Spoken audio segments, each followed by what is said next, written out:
नमस्कार, मेरा नाम है डॉक्टर पुरु धवन और आज इस वीडियो में हम बात करने वाले हैं किडनी फेलियर के स्टेजेस के बारे में। हम जानेंगे कि कितनी स्टेजेस होती हैं, इनको को कैसे क्लासिफाई किया गया है, इससे हमें क्या पता लगता है और कैसे हम अपने बढ़ती हुई जो स्टेजेस हैं उनको रोक सकते हैं, उनको नीचे की तरफ लेकर आ सकते हैं। ये सब कुछ हम जानने वाले हैं इस वीडियो के अंदर। तो सबसे पहले शुरुआत करते हैं कि हमें ये जो स्टेजेस होती हैं इनकी क्लासिफिकेशन की ज़रूरत एक किडनी फेलियर पेशेंट में क्यों पड़ती है। किडनी कभी भी अपने आप एकदम खराब नहीं होती। मैक्सिमम केसेस के अंदर किडनी धीरे धीरे खराब होती है। अब जब धीरे धीरे खराब हो रही है तो उसकी कोई ना कोई स्टेज बता देते हैं, तो ये पहचानना आसान हो जाता है कि ये पेशेंट किस कैटेगरी का है और इस पेशेंट को कितने ध्यान की ज़रूरत है, इसका खाना पीना कैसा होना चाहिए और उसे किस चीज़ों का ध्यान रखना चाहिए और पिछले साल क्या स्टेज थी, इस साल क्या स्टेज है, उससे आइडिया लग जाता है कि पेशेंट की कंडीशन सही हो रही है या फिर खराब हो रही है। तो ये तो आपको समझ में आ गया। अब ये जो स्टेजेस होती हैं इसका क्या पैरामीटर है, ये भी इंपॉर्टेंट है।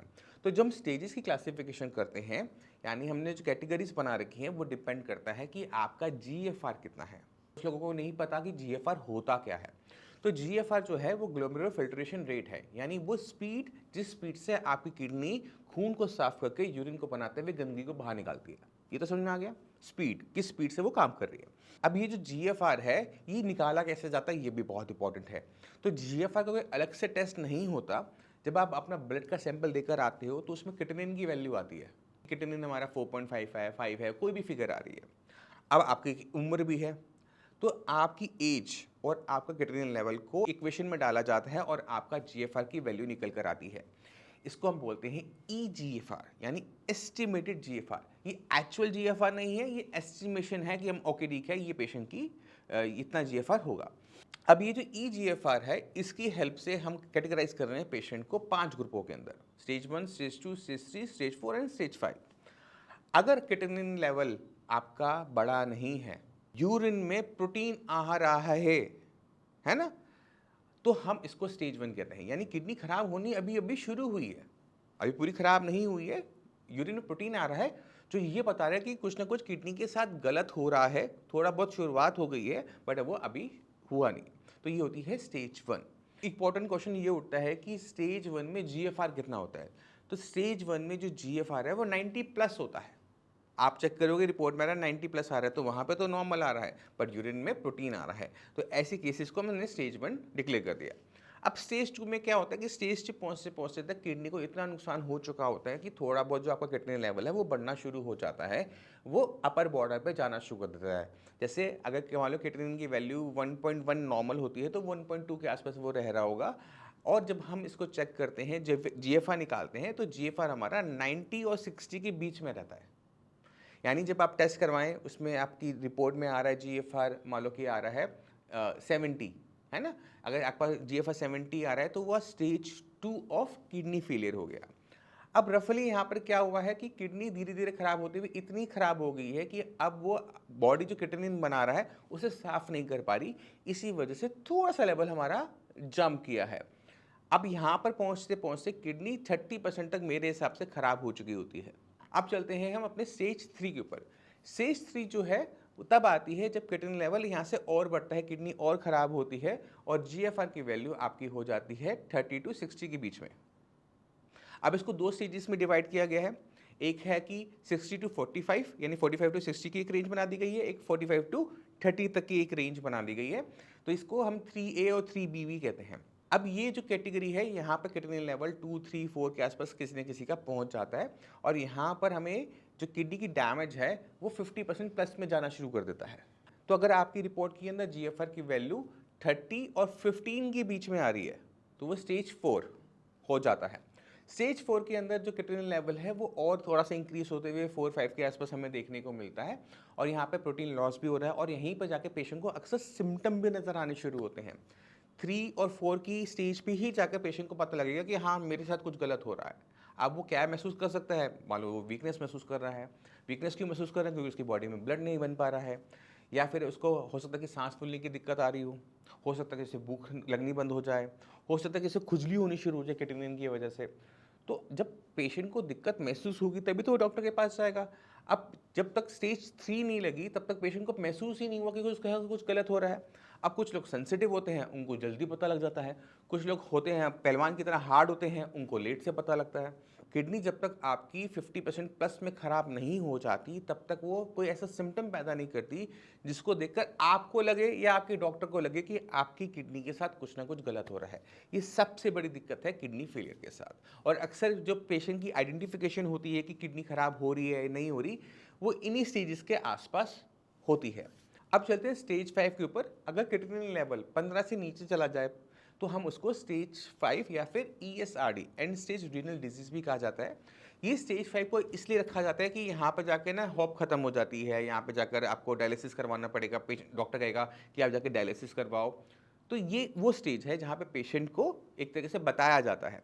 पेशेंट को जब बताया जाता है तो पेशेंट डर जाता है कि ओके मेरी तो किडनी पूरी ख़राब हो गई, मेरा तो ज़िंदगी ख़राब हो गई, मेरा तो ज़िंदगा मैं चल ही नहीं पाएंगे, हमारे पास कोई ऑप्शन ही नहीं है, मेरी जिम्मेवारियाँ हैं, मैं इसे कैसे पूरा करूँगा। वो अलग टाइप की दिक्कतों में और भी उलझ जाता है किडनी के अलावा भी। अब सवाल है कि हमारे पास क्या क्या अप्रोच है कि किस तरह से हम अपने GFR को बढ़ाएं, क्रिएटिनिन को कम करें और अपनी हेल्थ को मेंटेन करें। तो शुरुआत में समझने की ज़रूरत है कि किडनी जब भी खराब हुई थी वो कभी अपने आप खराब नहीं हुई थी। कुछ ना कुछ तो ऐसा था जो किडनी को नुकसान पहुंचा रहा था, चाहे वो बीपी था, चाहे वो शुगर था, चाहे जो मर्जी था। अगर आप अपने बीपी, शुगर जैसी चीज़ों को, मामूली चीज़ों को अगर आप कंट्रोल में कर लेते हो, खुद से पूछ के देखो या डॉक्टर से पूछ के देखना कि क्या आपके क्रिएटिनिन लेवल और बढ़ना रहेंगे, वो रुक जाएंगे। जब आपकी बॉडी में अंदर और नया नुकसान नहीं हो रहा तो भरपाई हो पाएगी। दोनों काम साथ साथ तो हो नहीं सकते। तो आप अपनी बॉडी को समझो कि आपकी बॉडी के पास हीलिंग पावर्स होती हैं। आपके घर में आपके को किसी चोट लगती है, हड्डी टूटती है, जख्म अपने आप भरता है। हम पट्टी कर सकते हैं, हम प्लास्टर कर सकते हैं, बट हड्डी जोड़ने वाला काम तो खुद बॉडी अपने आप करती है ना। तो इसी तरह से हमारे हर ऑर्गन के पास, हर एक शरीर के पार्ट के पास एक अपनी पावर है। हमारा लीवर पूरा रीजनरेट कर जाता है, हमारी किडनी रीजनरेट नहीं कर सकती, बट उसके पास खूबी है अपने फंक्शंस को बढ़ा लेने की। एक किडनी अगर मान लो किसी भी कारण से देनी पड़ती है, ये खराब हो जाती है, दूसरी किडनी अपने साइज़ को बड़ा कर लेती है। क्यों बड़ा कर लेती है? वो अपने अपने साइज़ को बड़ा करके किडनी की फंक्शनिंग को बढ़ाकर क्रिटिनिन लेवल तक को नहीं बढ़ने देती, जबकि दो में से वो एक हो गई है। ये किडनी की खूबी है अपने फंक्शन को संभालने की। अक्सर दोनों किडनी खराब हो रही होती है पेशेंट में, तो वहाँ पर हमें क्या अप्रोच लेनी चाहिए? तो वहाँ पर हमारी अप्रोच बहुत सिंपल होनी चाहिए। पहली चीज़, आपने उस कारण को निकालना है जो आपकी किडनी को यहाँ तक लेकर आया। अगर आपके शरीर में वो दुश्मन अभी भी बैठा हुआ है जो आपकी किडनी को नुकसान पहुँचाएगा, तो आप जितनी मर्जी कोशिश कर लो, आप अपनी किडनी को नहीं बचा पाओगे, क्रिएटिनिन को नहीं रोक पाओगे, वो बढ़ता ही रहेगा। तो पहला काम, बीपी शुगर को हर किसी कीमत पर कंट्रोल में लेकर आना पड़े, चाहे सीधा लटकना पड़े चाहे उल्टा लटकना पड़े। बीपी शुगर तो नॉर्मल चाहिए तो चाहिए तो चाहिए, काम खत्म। जिद वहाँ चलती है, वहाँ प्यार से काम नहीं बनता है, क्योंकि बीपी वाले पेशेंट के अंदर बीपी किडनी ही बढ़ा रही है, किडनी की वजह से ही बढ़ रहा है। और जैसे बीपी और बढ़ता है किडनी को और नुकसान होता है। तो वहाँ पर हमें उस साइकिल को तोड़ना पड़ता है, बीपी को हर कीमत में कंट्रोल में लेकर आना पड़ता है। तो यहाँ पर अब बॉडी अपने आप को हील अप करना स्टार्ट करती है, अपने फंक्शंस को बढ़ाने की कोशिश करनी शुरू करती है। इसको थोड़ा सा हाथ लगाना पड़ता है और किडनी को थोड़ा सा पुश करना पड़ता है। वो काम ज़रूर मेडिसिन करती है, मगर मैक्सिमम काम तो आपका बीपी शुगर कंट्रोल करने से हो जाता है। ठीक है, तो ये काम अचीव हो गया। दूसरी चीज़, परहेज इतना मत करना कि शरीर खराब कर लो। अक्सर पेशेंट ना जब भी आते हैं, उनका खाना पीना इतना टाइट कर चुके होते हैं, या तो टिंडा खा रहे हैं, खाने में दिन में 2 रोटी खा रहे हैं, परहेज कहने के लिए परहेज कर रहे हैं, बॉडी वीक हो रही है। तो वीक बॉडी के अंदर एक हेल्दी किडनी नहीं रह सकती। एक वीक बॉडी के अंदर एक वीक किडनी ही रहेगी। अब किडनी को नुकसान हो रहा है, उसको ताकत देनी है कि तू काम कर, कैसे दोगे? आप तो खाना खा ही नहीं रहे हो। तो हमें ध्यान रखना पड़ता है कि किडनी की चिंता ना करते हुए हमें बॉडी की चिंता करते हुए अपनी हेल्थ को मेंटेन करना पड़ता है, क्योंकि जब आपने अपनी बॉडी को एनर्जी दी थी तो वो वही एनर्जी आपकी किडनी के पास गई और किडनी ने काम अच्छा किया और क्रिएटिनिन को बाहर किया। अगर हम अपना वेट लूज़ करते रहते हैं, कमज़ोर होते चले जाते हैं, तो वहाँ पर हमारे जो ऑप्शंस होते हैं वो ख़त्म होने शुरू हो जाते हैं। पेशेंट को वहाँ से रिवाइव करना बहुत मुश्किल हो जाता है, क्योंकि पहले एक बीमारी शरीर में ऑलरेडी है, किडनी की। कमज़ोरी की वजह से और बीमारियां आनी शुरू हो जाती है, हार्ट की कंप्लेंट्स आनी शुरू हो जाती है, बॉडी में पानी बनना शुरू हो जाता है। अब इतनी सारी जो कॉम्प्लिकेशन अगर एक साथ ही किसी पेशेंट में आ जाएगी तो वो डॉक्टर के लिए भी मुश्किल है और पेशेंट के लिए तो मुश्किल है ही। अब यहाँ से और कोई गलती नहीं चाहिए, तो वहाँ पर पेशेंट को अपनी हेल्थ को संभाल के चलना पड़ता है। खाना ढंग से खाना होता है, कुछ चीज़ों का परहेज है वो डलेगा, उसमें मैं कुछ नहीं कर सकता। गुड़ बंद, आम बंद, अचार बंद, पापड़ बंद, ये सारी चीज़ें बंद हो जाएंगी, बट रोटी सब्जी तो खानी है ना, बाकी अंग भी तो हैं। तो उसके लिए हमें अपने आप को अच्छी तरीके से फीड करते रहना पड़ता है। जब हम ये सारी चीज़ें परफेक्ट तरीके से करते हैं तो क्रिएटिनिन लेवल डाउन होने शुरू हो जाते हैं, जो कि आप देख सकते हो अब पेशेंट के साथ। आज मैं आपको एक और पेशेंट से मिलवाना चाहता हूँ जिनका नाम है उमेश कुमार। उमेश जी कहाँ रहते हो? मैं जी गाजियाबाद रहता हूँ। गाजियाबाद रहते हो? गाजियाबाद से आया हूँ। अच्छा, ये किडनी की दिक्कत अभी कब शुरू हुई थी? एक्चुअली मेरे को 2 अटैक पड़े थे पैरालिसिस के दिमाग से। अच्छा, तो जब मैंने वहाँ टेस्ट कराए तो पता लगा कि किडनी से है। किडनी का भी दिक्कत चल रहा है। तब क्रिएटिनिन लेवल कितना था? तब किडनी लेवल था 13, फिर दोबारा जब टेस्ट कराया तो उसका हुआ 15। 15। तो जब आपको ये पैरालिसिस के छोटे छोटे अटैक हुए थे, जी ये कब हुए थे? जब लेवल 15 था? हाँ, उस टाइम 13 था। 13 था। लास्ट मंथ जुलाई में शायद 24 तारीख को पहला अटैक पड़ा था हम्म। और 29 तारीख को तो दूसरा। आपको पता ही नहीं लगा था कि आपके लेवल इतने हाई हो गए हैं? नहीं सर, वो तो जब टेस्ट कराने शुरू कराए तब पता लगा कि इसकी वजह से हाई है। थकावट तो हो रही होगी, जी। सिर में दर्द भी होगा, नहीं, सर में दर्द वगैरह कुछ, वॉमिटिंग? फीवर था बस। फीवर था और वॉमिटिंग? वॉमिटिंग थी। वॉमिटिंग चल रही थी ना? ठीक है। और बीपी तो आपका बहुत हाई रहता था पहले? बीपी हाई रहता था, मैं पहले दवाइयाँ भी खाता था बट बीच में बंद कर चेक दिया। नहीं किया कभी? कभी चेक नहीं किया। दवाई बंद कर दी? बंद कर दी। ये जो गलतियां हैं सारे के सारे पेशेंट करते हैं। जब कभी किडनी बीपी से ख़राब होती है तो बीपी जब धीरे धीरे बढ़ता है महसूस ही नहीं होता कि बीपी बढ़ रहा है, और पीछे पीछे आपकी किडनी ख़राब होती रहती है। जब खून बहुत ज़्यादा गंदा हो जाता है तब जाके वो सिम्टम पैदा करता है, और जो ये सिम्टम होते हैं ये हर पेशेंट में अलग अलग आते हैं। जैसे आपके अंदर क्या हुआ कि आपको छोटे छोटे अटैक हुए, जी। लकवे के छोटे छोटे अटैक हुए जो अपने आप में ठीक भी हो गए।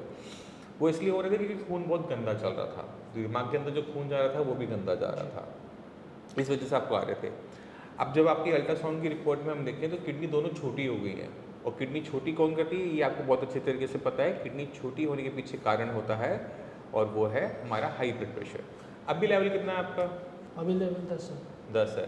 कितना टाइम में आपका 15 से 10 आया? यहाँ 1 मंथ में। 1 मंथ में।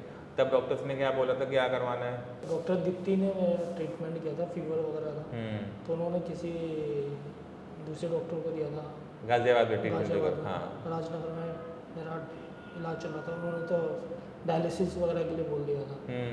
बट मेरे साले की आपसे शायद बात हुई थी, अच्छा। तो उन्होंने बताया था कि आप से बात करने के बाद बोला था 15 दिन का टाइम दो।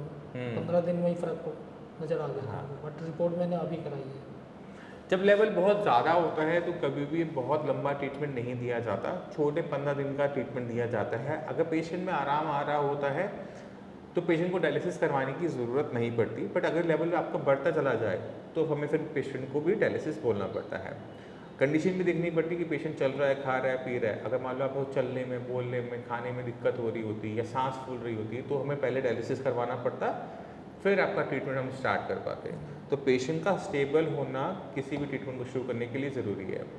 अब जो 1 महीने में आपके लेवल 15 से 10 आए हैं, कैसा लग रहा है? बहुत अच्छा लग रहा है। जो बाकी मरीज़ हैं किडनी वाले, उन्हें कुछ बोलोगे? उनके लिए यही बोलूँगा, पहले साइंस संजीवनी से आप एक बार चेकअप कराएं, उसके बाद डायलिसिस की तरफ जाएं। डायलिसिस ख़राब नहीं है, डायलिसिस की अपनी एक इम्पोर्टेंस है, बट आपको समझने की ज़रूरत है कि डायलिसिस करवाने से कभी भी किडनी अपने आप ठीक नहीं हो जाती। डायलिसिस आपकी जान बचा लेता है, मगर तो अगर आपको समझना है कि अगर किडनी ख़राब हो रही है तो आपको पहले अपनी किडनी पे काम करना है। किडनी को इस लायक ख़राब होने ही नहीं देना कि आपको डायलिसिस करवाना पड़े। और इतने हाई लेवल जैसे उमेश जी ने गलती करी कि लेवल 15 पहुंच गए ध्यान ना रखते हुए, वो गलतियां मत करो, क्योंकि अगर ये गलतियां करते रहते हो तो हर पेशेंट इतना नसीब वाला नहीं होता कि 15 के लेवल पर भी सर्वाइव कर सके, पेशेंट की जान निकल जाती है। तो आप इस बात को समझो और ध्यान रखो। जो मैं आपको वीडियोस में यूट्यूब चैनल पे समझाता हूँ उसको अंडरस्टैंड करने की कोशिश करो, और अपनी बॉडी का, अपनी किडनी का जितना अच्छा हो सके उतना ध्यान रखने की कोशिश करो। मैं उम्मीद करता हूँ इस वीडियो में आप उमेश जी की हेल्प से समझ गए होंगे कि क्रिएटिनिन का लेवल बढ़ जाता है और आपको सिम्टम क्यों नहीं देता। जो अक्सर आप मेरे से आके पूछते हो कि मुझे कोई थकावट नहीं हो रही, मुझे कोई परेशानी नहीं हो रही, इससे मेरा क्रिएटिनिन लेवल बढ़ा हुआ है। जब आप ये क्वेश्चन पूछते हो तो उसका आंसर आपको आज उमेश जी से पता लग गया होगा। फिर भी माइंड में कोई भी डाउट हो, कुछ भी पूछना चाहते हो, मोस्ट वेलकम है, आगे भी मिल सकते हो। डॉक्टर्स की टीम पूरी है, आप उनसे भी बात कर सकते हो। इसी के साथ आप सभी चलने की आगे चाहूँगा। मिलते हैं अगली वीडियो में, तब तक के लिए नमस्कार।